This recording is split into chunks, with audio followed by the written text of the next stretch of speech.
সমালোচনা, ইমাম বুখারীরও সমালোচনা করে। এমন লোকও এসেছে যে ইমাম বুখারীর সমালোচনা করেছে, করতে করতে আল্লাহ রসুলের সাহাবীদের সমালোচনা করে। এই যে সমালোচক গোষ্ঠী যারা, এরা কখনো আহলে সুন্নাত ওয়াল জামাত না। আহলে সুন্নাত ওয়াল জামাত সব সময় বলে একটা মানুষ যখন মারা যাবে, সে যদি ইমানদার হয়, মুমিন বান্দা হয়, গুনাহগার হইলেও যদি মুমিন হয়, সে মারা গেলে তার কোনো মন্দ দিক আলোচনা করা যাবে না। আল্লাহ রাসূলের নিষেধ। উযকুরু মুহাসিনা মাউতাকুম, তোমরা তোমাদের মৃতদের ভালো দিকগুলি আলোচনা করো। নাসাই শরীফের হাদিস এটা। ভালো দিকগুলি আলোচনা করার নির্দেশ, কিন্তু মন্দ দিকগুলো আলোচনা করা নিষেধ। এটা সাধারণ মুসলমানদের বেলায়, সেখানে ইমামদের সমালোচনা যারা করবে, যারা সাহাবাই কেরামের সমালোচনা করবে, তারা কখনো আহলে সুন্নাত ওয়াল জামাত হতে পারে না। এই বিষয়গুলি মনে রাখতে হবে ভাই আমার।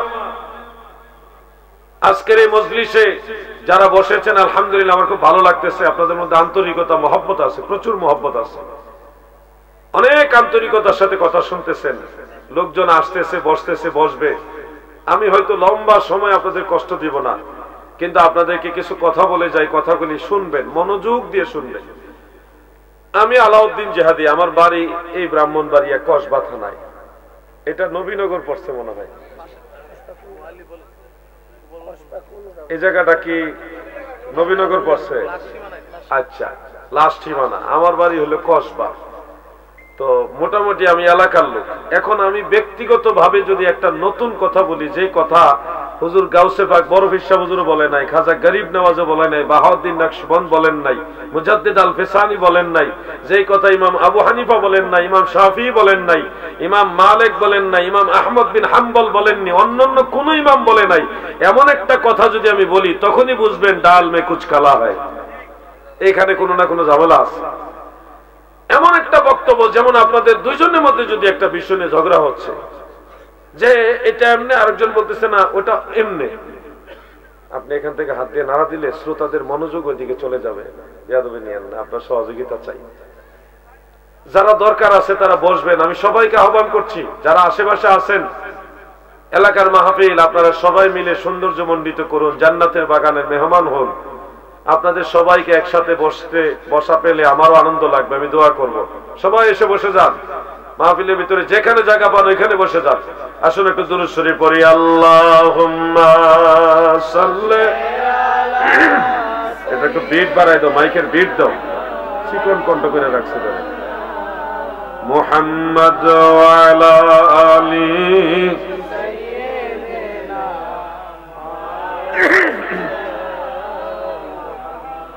এই দুনিয়া পরে থাকবে, আমরা একদিন থাকব না,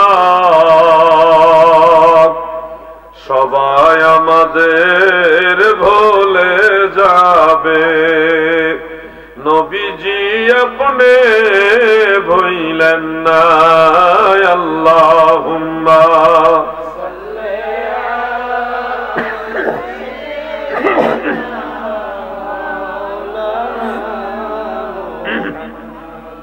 ওয়ালা আলি সাইয়্যিদিনা। গরম লাগতেছে। আমার দাদু ভাইরা গভীর মনোযোগ। যে কথাটা বলতেছিলাম, ধরেন দুইজনের মধ্যে একটা তর্ক লাগছেন ধর্মীয় একটা বিষয় নিয়ে, বুঝাবার জন্য বলি একটু কথার কথা, যে মিলাদ পড়া যাইবো একজন বলতেছে, আরেকজন বলতেছে মিলাদ পড়া যাইবো না। এরকম হয় কিনা মাঝে মধ্যে? নেগেটিভ নিবেন না, আমি আক্রমণাত্মক কথা বলবো না, আমি সম্মান দিয়ে কথা বলবো। মতের ভিন্নতা থাকুক, কিন্তু এটার মধ্যে যেন হিংস্রতা না থাকে। হিংস্রতা মানে তোমার সাথে আমার মত মিলছে না মানে তোমার আমি মারবো ধরবো, এরকম যেন না হয়। মতের ভিন্নতা থাকবে, এর মাঝে আমাদের মধ্যে যেন আক্রমণাত্মক মনোভাব না হয়। দুইজন ব্যক্তি ঝগড়া লাগলো, একজন বলতেছে মিলাদ পড়া যাবে না, আর একজন বলতেছে মিলাদ পড়া যাবে। এই দুইটা মতের মধ্যে দেখেন, আপনার আগের ইমামরা যাদের খেদমতের বদলতে এই 1450 বছর পর ইসলাম ধর্ম আপনি পেয়েছেন, এই পর্যন্ত এমনি এমনি তার ইসলাম চলে আসে না। সেই মুহাদ্দিসিন, মুফাসসিরিন, আউলিয়া কেরাম, আইম্মায়ে কেরাম, ওনাদের মাধ্যমেই তো ইসলাম ধর্মটা পাইছেন। আপনি দেখেন আগের আইম্মাই কারামের বক্তব্য কি, তারা কি বলছে, তারা কি জিনিসটারে ভালো মনে করছে নাকি মন্দ মনে করছে, এটা আপনার জানা দরকার। দুইজনের মধ্যে তর্ক হয়েছে, একজন বলছে মিলাদ পড়া যাবে, আরেকজন বলতেছে যাবে না। এই দুইজনের মধ্যে আপনারা দুইজন মিলে দেখেন আইম্মাই আহলে সুন্নাত ওনারা কি বলে গেছে মিলাদ নিয়ে, তখন দেখবেন যার বক্তব্যের সাথে পূর্বের ইমামদের বক্তব্য মিলে যায়, বুঝে নেবেন ওই ব্যক্তি হকের উপরে আছে। এটা একটা ফর্মুলা আপনাদেরকে বললাম, একটা পয়েন্ট বললাম, অন্য অনেক বিষয় হতে পারে। মিলাদুন নবী নিয়ে আলোচনা আমি এখানে করব না, কারণ আলোচনা করতে গেলে অনেক সময় দরকার, এত সময়ও আমার মানে কাভারেজে আসবে না। আমি শুধু জাস্ট একটা পয়েন্ট এটুকু বলে রাখি, মিলাদ নিয়ে ঝগড়া করবেন না। মিলাদুন নবী সাল্লাল্লাহু আলাইহি সাল্লাম এটা মদিনাওয়ালার ইজ্জতের সাথে জড়িত, ইজ্জতটা মদিনাওয়ালার সাথে জড়িত। অতএব এটা নিয়ে যেন আমরা বার্গেনিং এ না যাই, তাহলে আল্লাহর হাবিবের শান আজমতের উপর আঘাত লাগবে। আর যদি সালফে সালিহিনের দিকে নজর করেন, আমি গুনাহগার মানুষ, যতটুকু সম্ভব হয়েছে দেখেছি। ইমাম বুখারী রাহমাতুল্লাহ আলাইহির জমানা থেকে, মানে 200 হিজরি থেকে 1200 হিজরি পর্যন্ত, 200 হিজরি থেকে 1200 হিজরি পর্যন্ত 140 জনের বেশি মুজতাহিদ, মুজাদ্দিদ, মুহাদ্দিস, মুফাসসির, বড় বড় ইমাম, যারা সবাই মিলাদুন নবী মানতেন, মিলাদুন নবীর পক্ষে কিতাব লিখে গেছেন। এমন এমন বড় বড় ইমাম যাদের নাম শুনলে আপনি নিজেও টাসকি খেয়ে যাবেন। হয়তো আমরা অনেকে জানি, অনেকে জানি না, কিন্তু তর্ক করি, অনেক সময় না জেনে অনেকে তর্ক করি। তর্ক করবেন না, মতের ভিন্নতা থাকুক, কিন্তু হিংস্র হবেন না। কোন বিষয় না জানলে আরেকজনকে জিজ্ঞাসা করবেন, যে এটা জানে তাকে জিজ্ঞাসা করবেন। ফাসআলু আহলা যিকরি ইন কুনতুম লা তা'লামুন। মিলাদের ব্যাপারে কথা যেহেতু এটা এসেই গেছে, একটু সংযোগ করি, একটু সামান্য। মিলাদ শরীফের দুইটা পার্ট আছে, একটা হলো আসলি আর একটা উরফি। আসলি মানে মিলাদের মূল কাজ, মূল জিনিসটা, ভিত্তিগত যে মূল জিনিস, সেটা হলো কোন মজলিসে বসে আল্লাহ রাসূলের মিলাদ নিয়ে আলোচনা করা। এই যে আসলি কাজটা, এটা সরাসরি সুন্নতে রাসূল, সুন্নতে সাহাবা। কারণ আল্লাহর নবী নিজে নিজের বেলাদাত সম্পর্কে একাধিকবার আলোচনা করেছেন, এবং সাহাবাই কেরাম তিনারাও আল্লাহর হাবিবের বেলাদাত শরীফ সম্পর্কে বহুবার আলোচনা করেছেন, যেই আলোচনাগুলি বিভিন্ন সনদে, বিভিন্ন হাদিসের কিতাবের মধ্যে আমরা পাই। যেমন আমি দুইটা কথা বলি জাস্ট। ইমাম তাবারানী তার মুআজামুল কাবীরের মধ্যে প্রথম খণ্ডের 28 নম্বর হাদিস উল্লেখ করেছেন।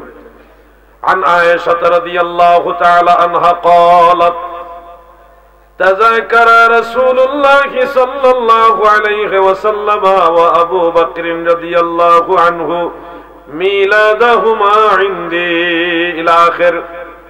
আম্মা জান আয়েশা সিদ্দিকা রাদিয়াল্লাহু তাআলা আনহা বলেন, আমার দয়াল নবীজি এবং আবু বকর সিদ্দিক দুইজনে আমি আয়েশার কাছে অবস্থান করে মিলাদের তাজকিরা মানে মিলাদের আলোচনা করেছেন। সুবহানাল্লাহ। এমনকি নবীজির আরেকটা রিওয়ায়াত আমি শুনাই, মিলাদের তাজকিরা বলতে কি বোঝায়, মিলাদের আলোচনা বলতে কি বোঝায়। তাবারানীর মুআজামুল আওসাতের মধ্যে হাদিসটা আছে, এবং তারিখ ইবনে আসাকির। আমি ভুয়া রেফারেন্স দেই না, যেটা জানি সেটাই বলি, না জানলে বলি না। কিন্তু আপনারা সন্দেহভাজন বা সন্দিহান হবেন না যে উনি কি আন্তাজি নাম বলতেছে কিনা।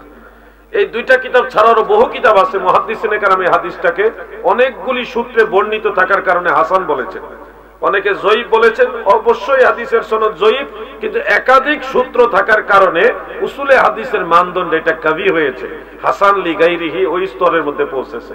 হাদিসটা হলো এইভাবে।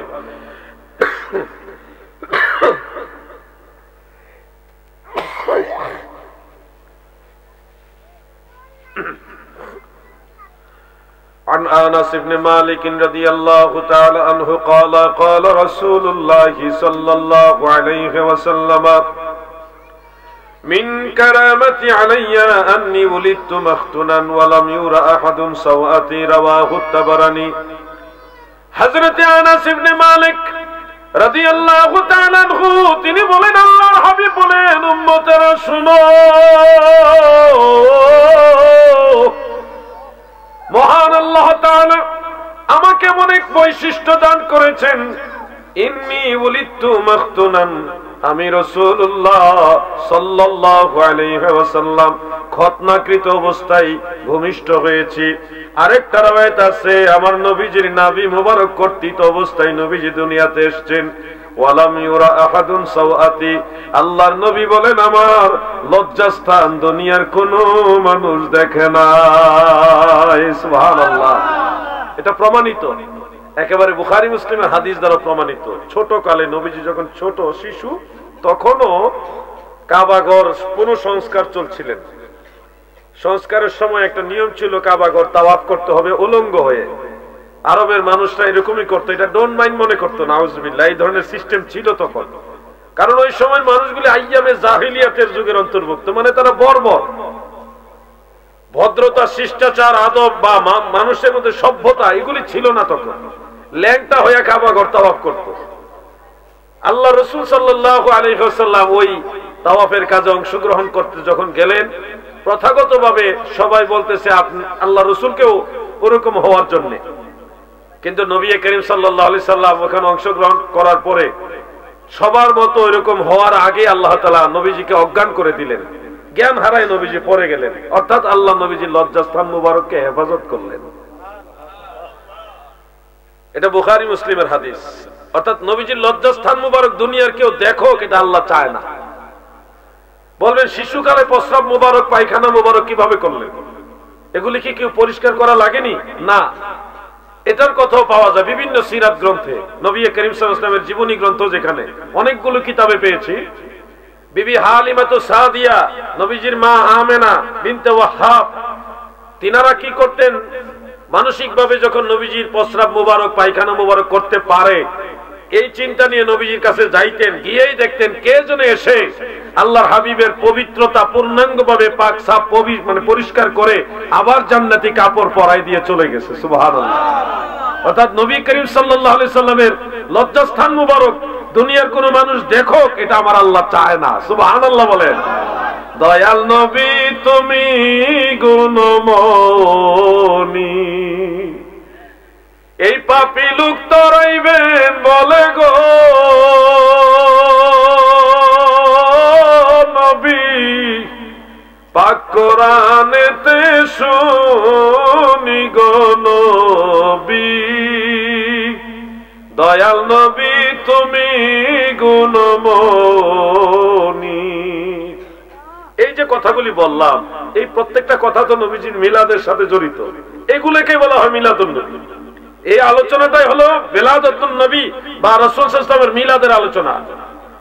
যেমন নবীজি সাল্লাল্লাহু আলাইহি সাল্লাম যখন দুনিয়াতে শুভাগমন করবেন, ওই সময় মা আমেনার ঘরে 4 জন জান্নাতি রমণী প্রবেশ করছে। মাদারুন নবুওয়াত উল্লেখ, আদম নবীর স্ত্রী বিবি হাওয়া আলাইহাস সালাম, আমাদের আদি মাতা, উনি আসছে মা আমেনার সেবা করার জন্য। দ্বিতীয়ত ফেরাউনের দাসী হযরতে আসিয়া রাদিয়াল্লাহু তাআলা আনহা, উনি আসছে বিবি আমেনার ঘরে সেবা যত্ন করার জন্য।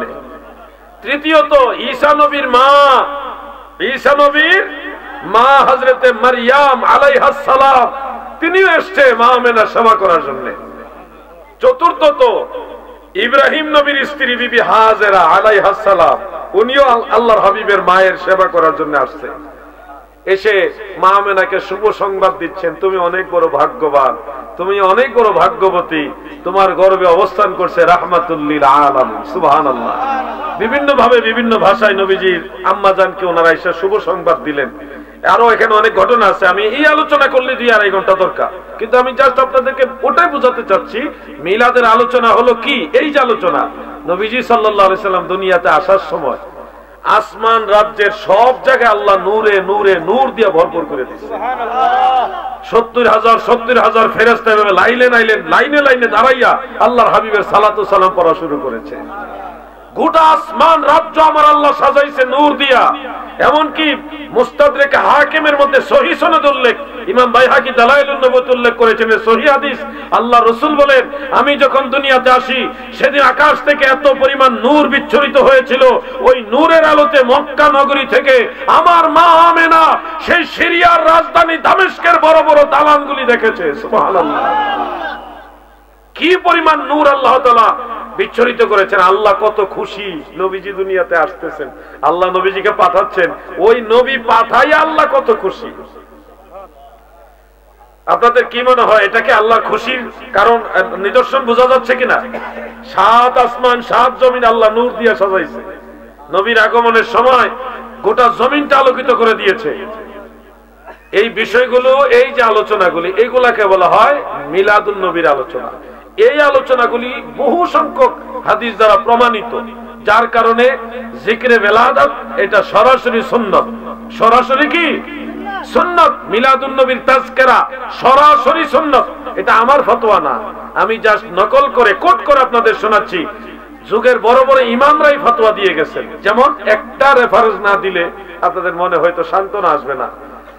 তাফসীরে রুহুল বায়ানের 9ম খণ্ডের 64 পৃষ্ঠার মধ্যে এবং আল হাবিলিল ফাতাওয়ার মধ্যে ইমাম জালালউদ্দিন সুয়ুতী নিজে উল্লেখ করেছেন, সুবুলুল হুদা ওয়ার রাশাদের মধ্যে উল্লেখ রয়েছে, সিরাতে হালাবিয়ার মধ্যে উল্লেখ রয়েছে, আর অনেক কিতাবে আছে।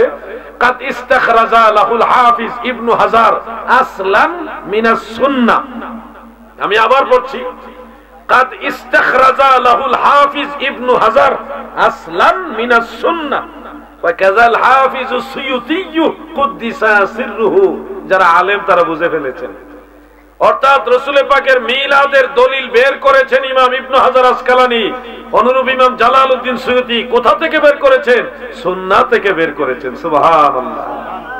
অতএব মূল যে মিলাদ, মূল মিলাদের যে মূল কাজটা, এটা সরাসরি সুন্নাহ, সরাসরি সুন্নাহ। উরফি মিলাদ কাকে বলে? উরফি মানে প্রচলিত মিলাদ।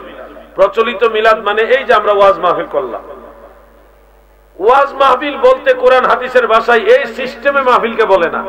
ওয়া মাউইজাতিল হাসানা যেটা বলা হয়েছে এই সিস্টেমে, যেমন কোরআন তেলাওয়াত হইছে, নাতে রাসূল হইছে, জিকির আজকার হচ্ছে, হবে দোয়া হবে, দুরূদ শরীফ হবে, কাসিদা হবে, শেষে তাবারুক হবে, এই যে একটা প্রচলিত রূপ ওয়াজ মাহফিল, কোরআন এবং সুন্নাহর ভাষায় এটাকে ওয়াজ মাহফিল বলে না। ওয়াজ মাহফিল হলো কিছু মানুষকে আপনি কোরআন এবং হাদিসের কথা, আল্লাহ রাসূলের কথা বললেন, এটাই ওয়াজ মাহফিল। কিন্তু এর সাথে যে আপনি কোরআন তেলাওয়াত যোগ করছেন, হাদিসের ইবারত পড়া যোগ করছেন, নাতে রাসূল যোগ করছেন, কাসিদা যোগ করছেন, জিকির আজকার যোগ করছেন, দোয়া যোগ করছেন, হ্যাঁ আরো অনেক নেক আমল যোগ করছেন, অনেক নেক আমল মিলাই একটা ওয়াজ মাহফিল। এটা হলো প্রচলিত ওয়াজ মাহফিল। এটা কিন্তু অরিজিনাল সুন্নাহ সম্মত, একেবারে নবীজি যেভাবে করেছেন ওইভাবে ওয়াজ মাহফিল না এটা। তো যেই দলিলে আপনার প্রচলিত তাফসীরুল কোরআন মাহফিল, প্রচলিত সিরাতুন নবী মাহফিল, প্রচলিত ওয়াজ মাহফিল যেই দলিলে জায়েজ, ওই দলিলে প্রচলিত মিলাদ মাহফিলও জায়েজ। কথা বুঝছেন নি আপনারা? মিলাদুন নবীর প্রচলিত রূপটা কি? ওখানে কোরআন তেলাওয়াত হয়, নবীজির সম্পর্কে, মিলাদ সম্পর্কে হাদিস পড়া হয়, সেখানে নবীজির গজল হয়, নবী নাতে রাসূল হয়। ত্রিভুবনের প্রিয় মুহাম্মদ এলোর দুনিয়ায় রে সাগর দেখবি যদি আয় রে সাগর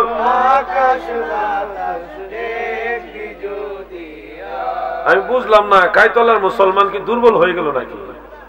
একটু আগে আগে মাইক লইছি দিকে তারা মনে খাইতে পারছে না, শরীর শক্তি নাই, এর লাগা আওয়াজটা কম। আপনারা কি শরীর শক্তি আছে না নাই?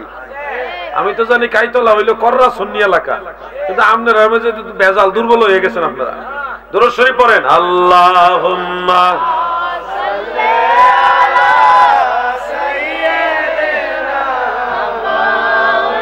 পানিটা ঠান্ডা হয়ে গেছে, ওয়ালা আলি মূলটাই ঠান্ডা হয়ে গেছে।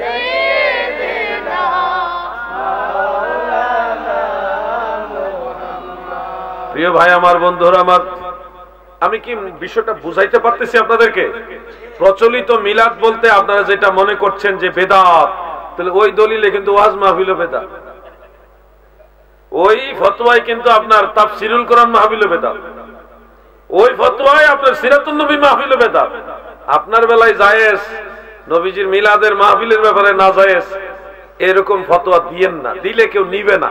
কারণ একটা কথার লজিক থাকতে হবে, একটা কথার যৌক্তিকতা থাকতে হবে। মিলাদ মাহফিল এমন না যে শুধু কাইতলা গ্রামে করে আর কেউ করে না, বা এমনও নয় যে এই 100 শতাব্দীর মধ্যেই সবাই করছে আর আগে কেউ করে নাই।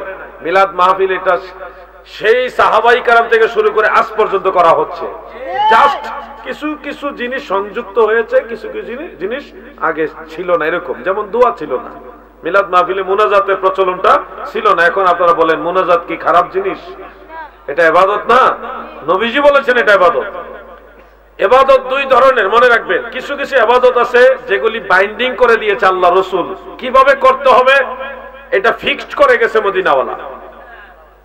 যেমন নামাজ, আপনি চাইলে এখানে নতুন করে কিছু ঢুকাইতেও পারবেন না, বেরও করতে পারবেন না, এটা ফিক্সড করা। এই ধরনের কিছু ইবাদত, এগুলি কমানোও যাবে না, বাড়ানোও যাবে না। কিন্তু আরো কিছু ইবাদত আছে যেগুলি আল্লাহর হাবিব ফিক্সড করেন নাই, আপনার জন্য উন্মুক্ত আছে। উন্মুক্ত বলতে কি? যেমন জিকির, কোরআন শরীফে বারবার বলছে ওয়াজকুরুল্লাহ ওয়াজকুরুল্লাহ, তোমরা আল্লাহর জিকির করো। এখানে আপনি চাইলে লা ইলাহা ইল্লাল্লাহ এটা জিকির করতে পারবেন। কইরা আবার যদি মনে চায় আমি আরো জিকির করব, সুবহানাল্লাহ ওয়ালহামদুলিল্লাহ লা ইলাহা ইল্লাল্লাহ, এটাও করতে পারবেন। যদি মনে করেন আমি আরেকটু করব, তাহলে আবার একটু জিকির করেন, আল্লাহু আল্লাহ আল্লাহু আল্লাহ, বাস। এইভাবে আপনি চাইলে অনেক বেশি জিকির করতে পারবেন, আপনি চাইলে অনেক কমও করতে পারবেন। এখানে আল্লাহ রাসূল ফিক্সড করে দেন নাই, কারণ এই ইবাদতটার সংখ্যা আপনি বাড়াইতে পারবেন, কমাইতেও পারবেন এই ধরনের ইবাদতের ক্ষেত্রে। কিন্তু নামাজের ভিতরে আপনি কোনো কিছু ঢুকাইতে পারবেন না, বেরও করতে পারবেন না। এই জন্য ওয়াজ মাহফিলে যে দোয়া বা মিলাদ মাহফিলের দোয়া, এটা সংযোগ হয়েছে কোরআন এবং সুন্নাহ দ্বারা প্রমাণিত আছে। দোয়া করা ইবাদত, আর দোয়া হুয়াল ইবাদা, একেবারে সহিহ হাদিস দ্বারা প্রমাণিত দোয়া করা ইবাদত।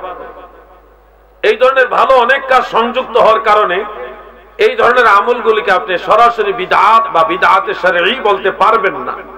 উসুল মোতাবেক এটা সুন্নতে হাসানা, মুস্তাহাব পর্যায়ের একটা সওয়াব আমল। আল্লাহ আমাদের সবাইকে বুঝার তৌফিক দেন, মহব্বতে বলেন আমিন। ভাইজান আমার একটু কথা বলার সুযোগ করে দেন, একটা চেয়ার দেন, ওনাকে বসার জন্য জায়গা করে দেন, একটু জিকির করি লা ইলাহা।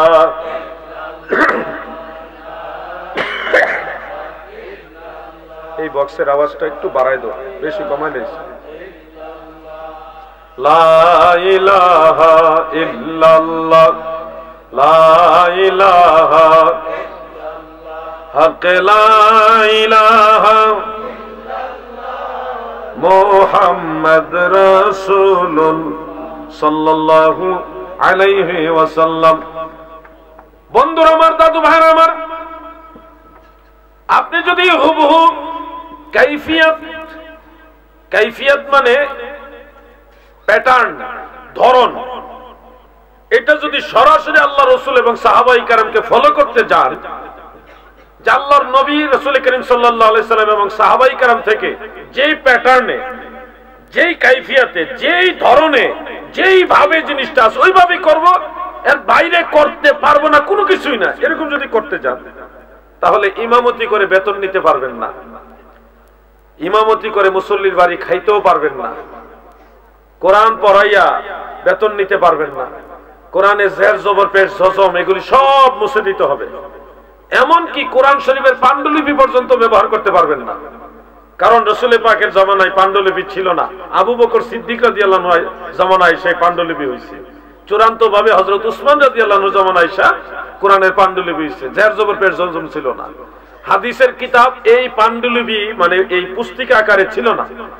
ওয়াজ মাহফিলের প্রচলিত রূপ করতে পারবেন না, কারণ এই নিয়ম, এই প্যাটার্ন, এই সিস্টেমটা রাসূলের পাকের জামানায় ছিল না। আপনি বিশ্ব ইজতেমা করতে পারবেন না, কারণ এই সিস্টেমে ইজতেমা করার কোন প্রচলন আল্লাহ রাসূল এবং সাহাবীদের জামানায় পাবেন না। কোন উরুস মাহফিল করতে পারবেন না, কোন দরবারে কোন ইসালে সব বিশাল মাহফিল বা কোন ধরনের ইসলামী সম্মেলন প্রচলিত রূপে করতে পারবেন না, কারণ আপনি বলেছেন আল্লাহ রাসূল এবং সাহাবায়ে কেরাম যেই কাজ যেইভাবে করছে ওইভাবেই করতে হবে। তাহলে আপনাকে কোরআন শিখাইতে হবে গাছতলায়, মসজিদের ভিতরে বসে, হাদিসের দর্শ দিতে হবে বাড়ি বাড়ি যায়া বা গাছের নিচে বসে, মসজিদের বারান্দায় বসে, মানুষ যেখানে পাবেন ওখানে বসে শিক্ষা দিতে হবে। এই সিস্টেমে, মাদ্রাসার সিস্টেমে, ওয়াজের সিস্টেমে আপনি এই ধরনের নিয়ে আসতে পারবেন না, কারণ এই সিস্টেমে আল্লাহর নবীর জামানায় কোরআন হাদিস শিক্ষা দেওয়ার সিস্টেম ছিল না। আপনাকে বুঝতে হবে এমন কিছু কাজ রয়েছে যে কাজগুলিকে আল্লাহ রাসূল বলেছেন মান সান্না ফিল ইসলামে সুন্নাতান হাসানাহ, ইসলামে যারা ভালো কাজ, ভালো রীতি প্রচলন করে তাদের জন্য কানা লাহু আজরুন, তার জন্য অবশ্যই সওয়াব আছে। তো এই ওয়াজ মাহফিলের প্রচলনটা ভালো কাজ, এই জন্য এটা সওয়াবের কাজ। ইমাম সাহেবের বেতন দেওয়া, খাবার দেওয়া, মাদ্রাসার হুজুরকে বেতন দেওয়া, সহযোগিতা করা, এগুলি ভালো কাজ। যদিও সুন্নতে নববী এবং সুন্নতে সাহাবাদের আমলের মধ্যে হুবহু এইভাবে ছিল না, কিন্তু এই সিস্টেমটা ভালো কাজ। গরিব মানুষকে আপনি জমায়া প্রতি বছর একটা জিয়াফত করলেন, মা বাপ মরে গেলে আপনারা অনেক সময় জিয়াফত করেন না? তো এই যে সিস্টেমগুলি, এগুলি সুন্নতে হাসানা। এই বিষয়গুলি একেবারে এড়ায় দেওয়ার বা ছুঁড়ে ফেলে দেওয়ার কোনো সুযোগ নাই। আপনারা মসজিদে দান বাক্স ব্যবহার করেন তো নাকি? এখন আপনারা বলুন, আল্লাহ রাসূল সাল্লাল্লাহু আলাইহি সাল্লাম এবং সাহাবায়ে কেরামের জামানায় মসজিদে দান বাক্সের কোনো সিস্টেম ছিল না, তাহলে এই সিস্টেমটা তো আমাদের সারা ওয়ার্ল্ডে না, মোটামুটি প্রভাবশালী দেশগুলি, যে অর্থশীল দেশগুলি ছাড়া বাকি সব জায়গায় দান বাক্স সিস্টেম আছে। তাহলে এটা কি বন্ধ করে দিবেন আপনারা? মসজিদ মাদ্রাসা তো চলে জনগণের টাকা দিয়া, সাধারণ মানুষের সহযোগিতা দিয়া। এখন আপনি যদি বলেন না আল্লাহ রাসূল যেটা করেন আমি করব না, তাহলে দান বাক্স, আপনার বেতন। এই জন্য বুঝতে হবে অনেক বিষয় আছে, আল্লাহ রাসূল ওইটার প্যাটার্ন বলে গেছে এইভাবে করবা, অনেক বিষয় উন্মুক্ত রেখে গেছে উম্মতের জন্য। এটা কোরআন সুন্নাহ দিয়ে সমাধান করতে হবে। কোরআন সুন্নাহ দ্বারা প্রত্যক্ষ পরোক্ষভাবে সাপোর্ট আসলে ওইটার অনুযায়ী আপনারা এটা সমাধান করবেন। আলেমদের দায়িত্ব এগুলি। আমরা না বুঝে একটা ফতোয়া দিয়ে দেই, আর পাবলিকের মধ্যে ঝগড়া লাগে, আর নিজেরা ক্রেডিট নিতেছে, এগুলি করবেন না। ফতোয়া দেওয়ার জন্য একটা যোগ্যতা লাগে। আপনি চাইলে জজ কোর্টে যাইয়া একটা মামলার আপিল করতে পারবেন না, একজন আসামির পক্ষে আপনি জামিনদার হয়ে দাঁড়াইতে পারবেন না, এটার জন্য অবশ্যই আপনার যোগ্যতা লাগবে। অনেকগুলি লেখাপড়ার পরেও, অ্যাডভোকেট হওয়ার এলএলবি পাস করার পরেও আপনার অনেক ধাপা খাইতে হবে। সবকিছু একটা যোগ্যতা আছে। যোগ্য ব্যক্তিরা কথা বলবে, ডকুমেন্টারি কথা বলবে। আমি মিলাদের কথাটা বলা উদ্দেশ্য ছিল না, এমনিতে আলোচনার ভিতরে চলে আসছে। যেমন দাঁড়ায় নবীজিরে সালাম দেই, এটা কোত্থেকে আসবে? প্রশ্ন আমাদের মাঝে দাঁড়ায়। হুজুর, আল্লাহর নবী মদিনার রওজা মুবারকে, আমরা বাংলাদেশের ব্রাহ্মণবাড়িয়া জেলার নবীনগরের কাইতলায় আছি। হুজুর গো, এইখান থেকে কেন নবীজিকে দাঁড়ায়া সালাম দেই? দাঁড়ায়া এখান থেকে সালাম দিব কেন? কিংবা আমরা দাঁড়াই কেন? নবীজি তো এখানে আসছে না, কেন দাঁড়াইলেন? আমরা সুন্নিদের আকীদা হলো আল্লাহর হাবিব আল্লাহর দেওয়া ক্ষমতায় উম্মতের সমস্ত আমল দেখে এবং ওই অনুযায়ী হাসরের ময়দানে সাক্ষী দিবে। নবীজির দায়িত্ব এটা নবীজির দায়িত্ব। ইয়া আইয়ুহান নাবিয়্যু ইন্না আরসালনাকা শাহিদা, আমার আল্লাহ বলেন নবী গো, অবশ্যই আমি আল্লাহ আপনাকে শাহিদ বা সাক্ষী হিসেবে প্রেরণ করেছি।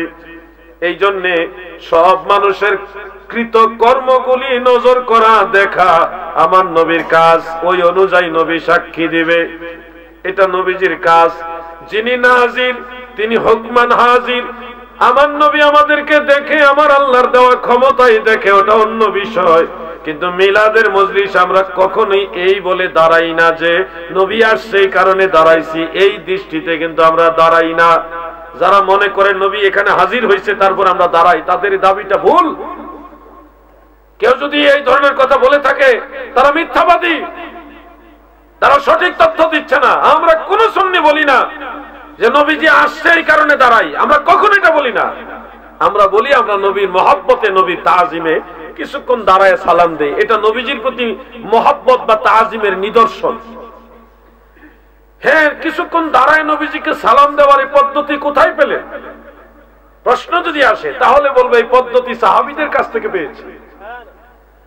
সাহাবীরা কখন দাঁড়িয়ে নবীজিকে কিছুক্ষণের জন্য সালাম দিয়েছে? দুইটা হাদিস বলবো আজকে। এক নম্বর, ইমাম বুখারী রাহমাতুল্লাহ আলাইহির উস্তাদ ইমাম ইবনু সাদ রাহমাতুল্লাহ আলাইহির তাবাকাতুল কুবরা কিতাবে উল্লেখ করেছেন। এটা বেশি দিন আগের কিতাব না, মাত্র 1200 বছরের মতো আগের কিতাব। বেশি দিন হইছে না নাকি? দেখছেন সন্ধ্যা রাইতে মুরব্বী ঘুমাইতেছে। দুঃখটা কারে কইতাম? কর দুঃখ কর জায়গা আছে? সারাদিন কষ্ট করে ভাত খাইছেন নি? ভাত খাইছেন? আমার আর কইেন না, ঘুমাই গেছিলাম।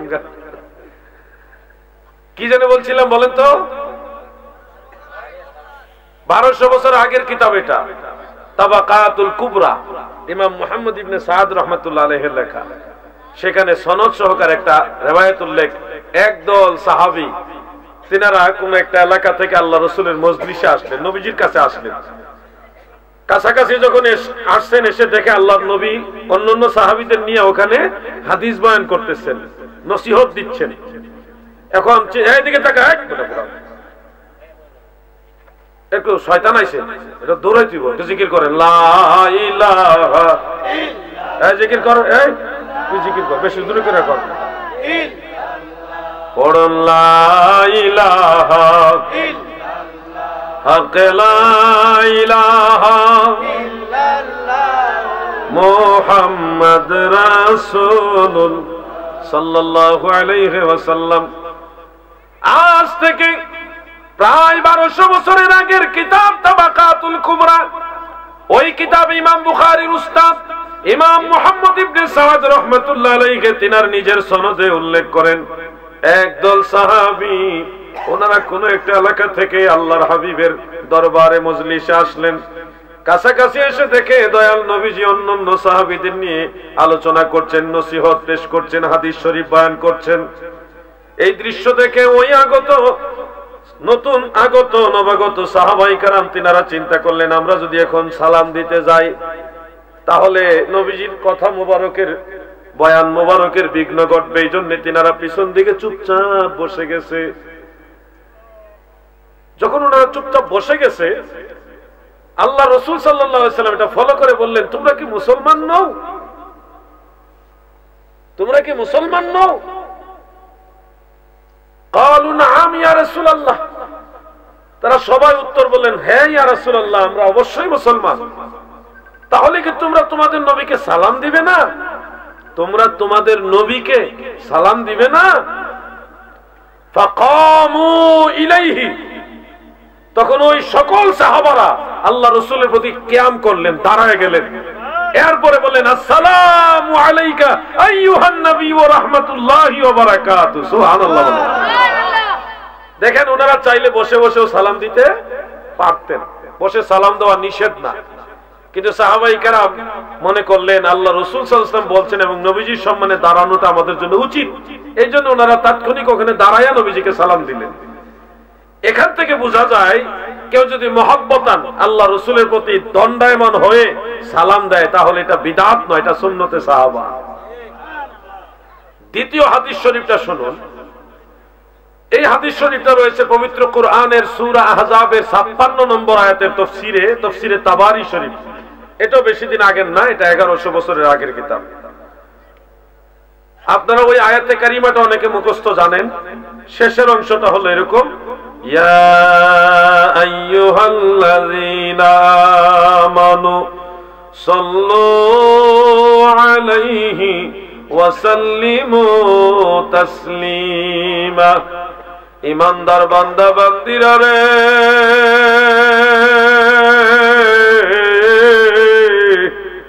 তোমরা সবাই আমার নবীর উপরে দুরূদ পড়ো এবং যেইভাবে সালাম দেওয়া দরকার ওইভাবে সালাম দাও। ওয়াসাল্লিমু তাসলিমা। দুরূদ শরীফের ব্যাপারে আল্লাহ শুধু বলেছে দুরূদ পড়ো, সল্লু আলাইহি, তোমরা নবীর উপরে দুরূদ পড়ো, কিন্তু সালামের ব্যাপারটা শুধু সালাম দাও বলেন নাই, বলছে ওয়াসাল্লিমু তাসলিমা, যেইভাবে সালাম দেওয়া দরকার ওইভাবে সালাম দাও। এখানে একটা গুরুত্ব দেওয়া হয়েছে, তাকিদ দেওয়া হয়েছে মাফউলে মতলকের মাধ্যমে। এই আয়াত যখন নাজিল হলো, তাফসীরে তাবারির মধ্যে সহিহ সনদে উল্লেখ রয়েছে, হযরতে কাব ইবনে উজরা রাদিয়াল্লাহু আনহু রাসূলের সাহাবী, তিনি বলেন ফাকুনতু ইলাইহি আই ইলান নবী সাল্লাল্লাহু আলাইহি ওয়াসাল্লাম ওয়া কুলতু আসসালামু আলাইকা আইয়ুহান নবী ওয়া রাহমাতুল্লাহি ওয়া বারাকাতুহু। তাফসীরে রুহুল বয়ানে উল্লেখ ফাকুমনা ইলাইহি, আমরা সব সাহাবারা আল্লাহ রাসূলের প্রতি দাঁড়ায় গেলাম, দাঁড়ায়া দাঁড়ায়া নবীজিকে সালাম দিলাম। সুবহানাল্লাহ বলেন। আপনারা একটু খেয়াল করে দেখেন, আল্লাহ তাআলা বলেছেন ওয়াসাল্লিমু তাসলিমা, তোমরা নবীকে সালাম দাও যেভাবে সালাম দেওয়া দরকার। তো কিভাবে দরকার, সাহাবাই কেরাম কিভাবে বুঝলেন? সাহাবারা বুঝলেন এটা নরমালি দিলে হবে না, অত্যন্ত মহব্বত তাজিমের সাথে দিতে হবে, যার ফলে ওনারা ওখানে দাঁড়ায় গেলেন, দাঁড়ায়া তারপরে নবীজিকে সালাম দিলেন। তাহলে দাঁড়িয়ে নবীজিকে সালাম দেওয়ার এই প্রবণতা, এই সিস্টেমটা, এটা আমাদের কারো বানানো না, এটা সুন্নতে সাহাবা।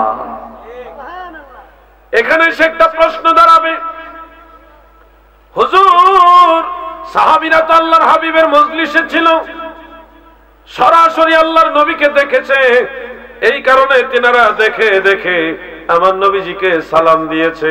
হুজুর গো, আমরা তো বাংলাদেশের কাইতলা গ্রামে আছি, আমরা তো নবীজির মজলিসে নাই, আমরা তো নবীজিকে দেখি না, এখান থেকে কেন দাঁড়াই? এই প্রশ্নটা আসতে পারে। আমি আপনাকে বলবো দাদুরে, তুমি কাইতলা গ্রাম থেকে নবী দেখো না, কিন্তু তুমি কি জানো নি মদিনাওয়ালা তোমাকে কাইতলা গ্রামেও দেখে। হুজুর আমি না দেখে নবীজিকে সম্মান করতে পারবো কিনা? উত্তর হবে, শোনো ভাই, কাইতলা গ্রামে এমন কোন মুসলমান পাবেন না যারা জেনে শুনে বুঝে কাবার দিকে পশ্চিম দিকে পা লম্বা করে ঘুমায়। এমন লোক আছেন আপনার?